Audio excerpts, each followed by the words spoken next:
व्यंजन 56 प्रकार नाना प्रकार के उनको सिंहासन पर बैठा के भोग लगाया गया। और ये जो आयोजन हो रहा है ये प्रत्येक वर्ष होता है और 156 प्रकार का भोग लगता है। यही भगवान कृष्ण ने वृंदावन वासियों को प्रेरणा दी थी, जो आज हर मंदिर में हम देखते हैं और इस मंदिर में भी आयोजन हो रहा है।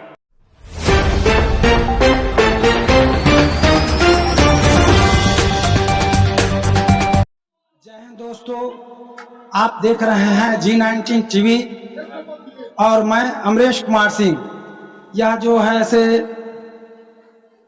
स्वर्गीय परम पूज्य रघुवर शरण जी महाराज का तपोभूमि श्री राम जानकी मंदिर का परिसर है और आज अन्नकूट पूजन की विशेष तैयारियां की गई है। तो यह एक हिंदू और सनातन परंपरा में जानने वाली बहुत ही अहम पूजा माना गया है और इस अन्नकूट का पूजन का इतिहास जो है से काफी पौराणिक है और सतयुग से लेकर द्वापर और द्वापर से लेकर आज तक इस परंपरा को हमारे हिंदू सनातन के संत महात्मा लोग भली भांति निभाते आ रहे हैं और इस चीज का प्रचार प्रसार करते आ रहे हैं। जो अन्नकूट का जो विशेष जो महत्व है वह सतयुग से प्रारंभ होता है कि जब भगवान बावन रूप में अवतरित होकर के राजा बलि से दान स्वरूप राजपाट और तीनों लोग प्राप्त कर लिए, तब उसके बाद राजा बलि से प्रसन्न होकर के वरदान देने का वचन देते हैं। वही राजा वाली कहते हैं कि प्रभु आज के दिन हमको यही वरदान दिया जाए।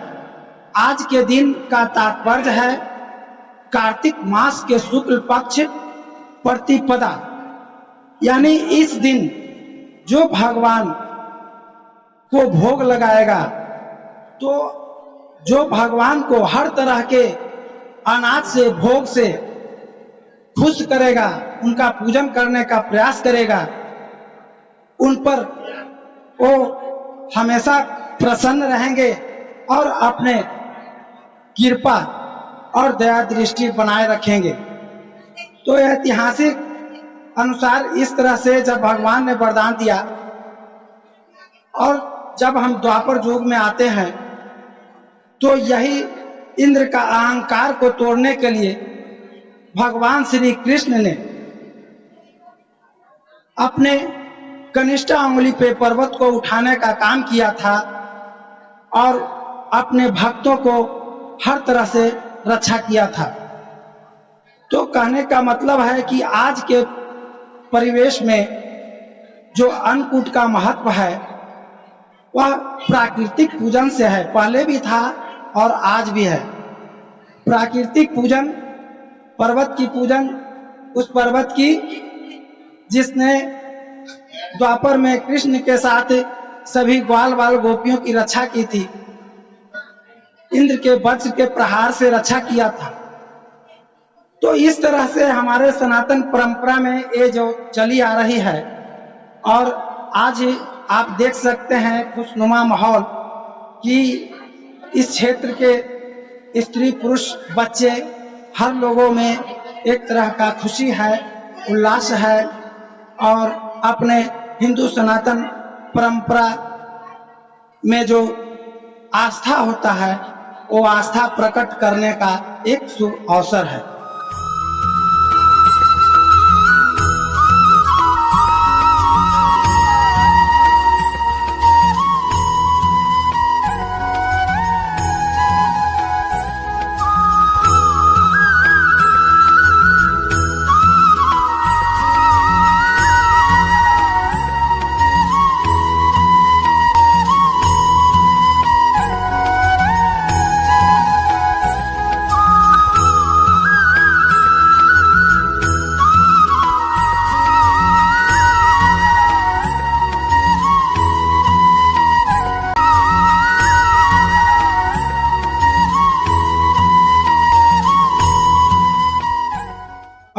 आज जो धार्मिक कार्यक्रम पूजन का आयोजन किया गया है अन्नकूट, तो आइए यहाँ के महंत श्री राम सुंदर शरण जी महाराज हैं और इनसे थोड़ा जानते हैं।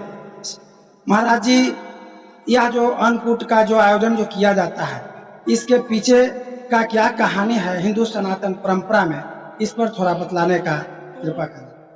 त्रेता में भगवान राम जब लंका से लौट करके आए, लंका पर विजय करके अयोध्या आए, तो अयोध्या आने के बाद दीपावली मनाया गया। दीपावली के बाद उनको 56 व्यंजन, 56 प्रकार, नाना प्रकार के उनको सिंहासन पर बैठा के भोग लगाया गया। उससे उसको भी एक अन्नकूट उस समय से भी चल रहा है। दूसरी चीज एक गोवर्धन पूजा के है। गोवर्धन पूजा में भगवान की इंद्रदेव जब ब्रिज पर रोष किए रहे, तो उस समय क्या बोलता है, भगवान कृष्ण कानी अंगूर पर गोवर्धन पहाड़ को धारण किए रहे और ब्रज को रक्षा किए रहे, और ब्रज को उसी समय भगवान कृष्ण कहे कि जे गोवर्धन को 56 प्रकार के व्यंजन बना के भोग लगाओ, और उसी से समय से परंपरा चले आ रहा है, हम लोग चलते आ रहे हैं सब।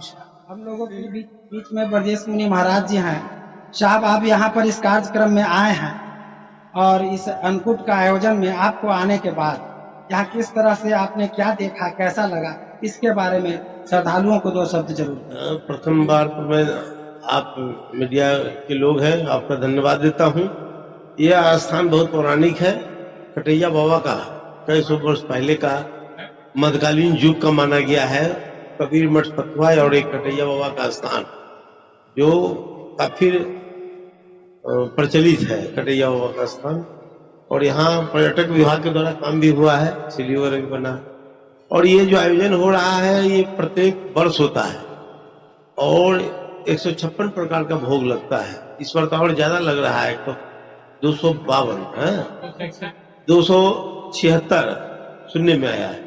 मैं भी प्रसाद पाने के लिए आया हूँ।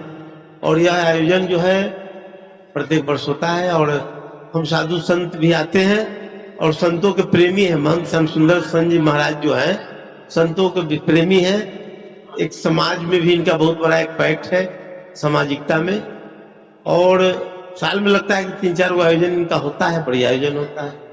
और यह जो है आयोजन के लेकर हम लोग संत का दर्शन भी हो जाता है। संत मिलन को जाइए, तज ममता अभिमान, ज्यो ज्यो पग आगे बढ़े कोटिन तीर्थ समान।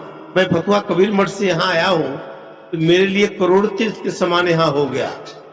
और भगवान ने भी कहा है, गोस्वामी जी ने भी, संत दरस जी में पातक टढ़ई, संत का दर्शन मात्र से ही छोटा मोटा पाप कटता है। तो मैं बहुत अपने आप में खुश हूँ और हमारे इसी बहाने यहाँ सैकड़ों लोगों से भी मुलाकात हुआ, अच्छा लगा। हम लोगों के बीच में वरिष्ठ पत्रकार अरुण पांडे जी हैं। सर, आप यह बतलाइए कि अन्नकूट का महत्व और आप अपने तरफ से आज के संदर्भ में लोगों से क्या कहना चाहेंगे। जो है गोवर्धन महोत्सव के उपलक्ष्य में हम लोग ये मनाते हैं और भगवान कृष्ण, इसका बड़ा पौराणिक और ऐतिहासिक महत्व है। भगवान कृष्ण ने ये प्रेरणा दी थी वृंदावन वासियों को कि आप गोवर्धन पूजा कीजिए, इससे इंद्र नाराज हो गए। तो इसका वो एक ऐतिहासिक प्राचीन महत्व है और हर राम जानकी मंदिर में ये महोत्सव होता है। और फतुहा का जो कटैया घाट मंदिर है, ये प्राचीन मंदिर है। हर वर्ष की भांति इस बार, और हर वर्ष मैं देखता हूँ कि महंत श्याम सुंदर शरण जी उत्साह और बढ़कर देख रहे हैं, उनका उत्साह बढ़कर ये आयोजन कर रहे हैं। आज आप देख रहे हैं कि सैकड़ों की संख्या में बच्चे, नर नारी सभी महाप्रसाद के लिए इकट्ठे हैं। और किसी मंदिर में यही उसके जीवंत होने का प्रमाण है कि आप देखें कि सैकड़ों संख्या में लोग मंदिर से जुड़े हैं। फतुहा भर के लोग, प्रमुख समाज सेवी, पत्रकार, डॉक्टर, सभी वर्ग के लोग इसमें इकट्ठे हैं। और इससे प्रेरणा मिलती है कि हम लोग कैसे सामाजिक समरसता, समृद्धता से मिले और एक सामूहिक भोज का आयोजन हो। यही भगवान कृष्ण ने वृंदावन वासियों को प्रेरणा दी थी, जो आज हर मंदिर में हम देखते हैं और इस मंदिर में भी आयोजन हो रहा है।